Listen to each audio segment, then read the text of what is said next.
Welcome back to our corner of Maine. Paul and I are at a standstill with the property. We're waiting right now to have some trees removed, and so we thought we would take this opportunity to do something a little different and maybe take you on a little bit of a tour of our property. We have some stuff that we've discovered about it, just the prior occupants, the farmhouse that was here, and just some neat stuff we've seen, and some maybe spooky stories that have happened along the way. So I hope you enjoy watching.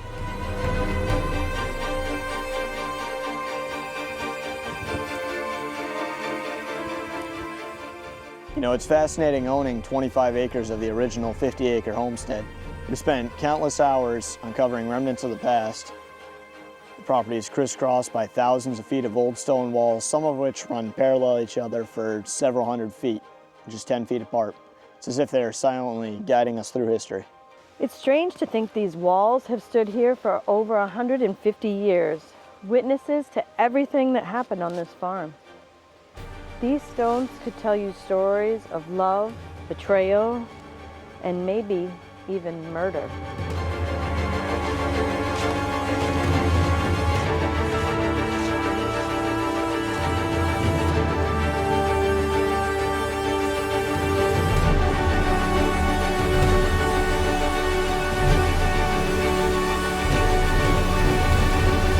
This is where Ruth and Joseph lived and where their lives unraveled. It's hard to imagine what transpired here over 150 years ago. Ruth Cressy was an extraordinary woman for her time.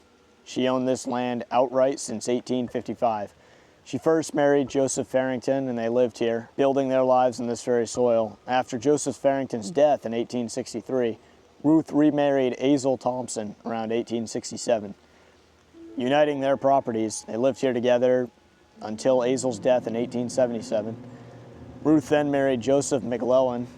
Her final husband, it was during this marriage that tragedy struck. Ruth died of suspicious circumstances, overdose on morphine, supposedly given to her by her husband Joseph and his mistress, Nancy. After Ruth's death on Christmas Day in 1882, Joseph married Nancy Dyer Mason. Not long after, Joseph himself passed away, and Nancy inherited their property. The whispers of betrayal and foul play have lingered ever since.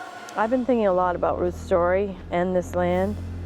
That feels like she's still reaching out, like she wants her story told.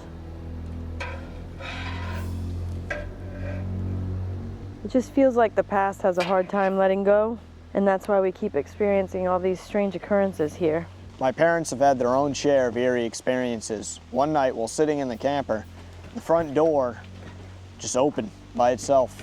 Another time, while working on our treehouse, the truck radio suddenly started playing Talk You Out of It by Florida Georgia Line. After sitting silent for almost an hour, our dog Murray often stares off into the woods and growls.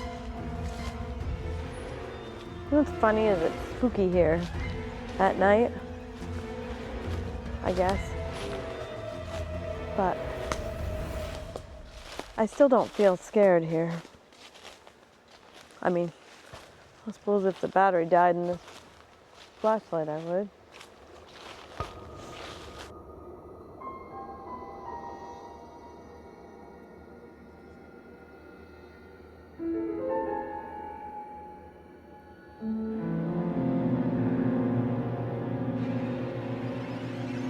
This well might have been here during Ruth's time, long enough to hold secrets.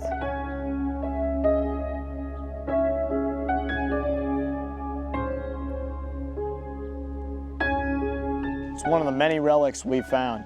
A rusted sewing machine, fragments of metal, and several stone foundations that hint at the lives that were once lived here. The well stands as a silent testament to the past, and perhaps holding secrets that we may never see.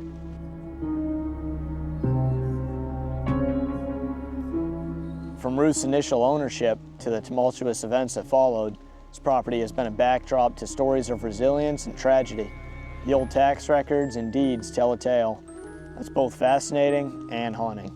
Living here, we're not just observers, but participants in the ongoing story of this land. We feel a connection to Ruth and a responsibility to honor her memory. Thank you for joining us on this exploration. Who knows what we'll discover next? Whatever it is, we hope you'll be here to experience it with us.